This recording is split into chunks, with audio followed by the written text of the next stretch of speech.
So it sounds as though you would have a bearish setup on the euro. So let's take a look at your chart on the euro against the dollar in terms of a specific trade idea. And this is pretty interesting to me. This is a 2-year chart too.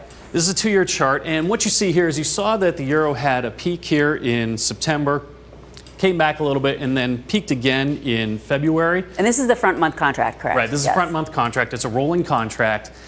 This rally here fizzled out. And if you take a look at what happened on Thursday of last week, we actually call it a volatility alert. That move was a 3 standard deviation event compared to recent volatility in terms of the trading range of this. What that means is pay attention. It means something's going on here in that direction that you need to be aware of. And we also had that long break of the trend line. So what we see here is trading right near the bottom of this range. I think it comes back to you a little bit into about the 117 range or so. I think that's a good place to engage on the short side. Okay, so you would be selling the euro futures starting around 117, and your target is 108, maybe even lower. You're telling me earlier 104 if you were going to get greedy. It is, because that's where you have a longer term congestion zone going back several years. Right back there. Back in there. 120 stop. Pat Nimber of Renmac, thanks so much for taking the time to join us for Charting Futures. Pleasure. It's time for Charting Futures, where we dive into. So this impact is interesting because when it comes to cryptocurrencies, they obviously talk a lot about volatility. And if we start to see hyperinflation, which we haven't seen any inflation really because the central bankers have done a great job of preventing that.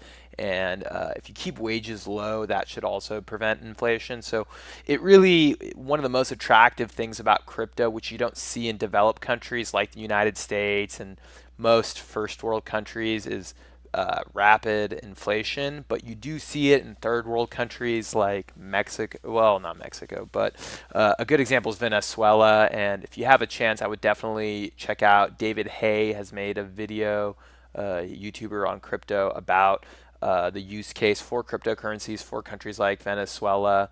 And like I said, so unfortunately right now we have a pretty flat market, and it still seems like we're in a bearish trend. But like I said, if we can see major inflation starting to enter the market in the euro and the US dollar, I can see just not cryptocurrencies going up in value, but I do see precious metals like gold, silver, commodities. We've kind of already seen it. Oil prices have begun to gone up. So it's a wait and see approach, and if it does happen, then maybe there will be some growth in the crypto market. Now, if inflation stays low and the central bankers continue to lend money at low interest rates, I do see crypto prices staying pretty flat and not really moving until we have some economic uncertainty. But let me know your thoughts on this, and I will talk to you guys soon.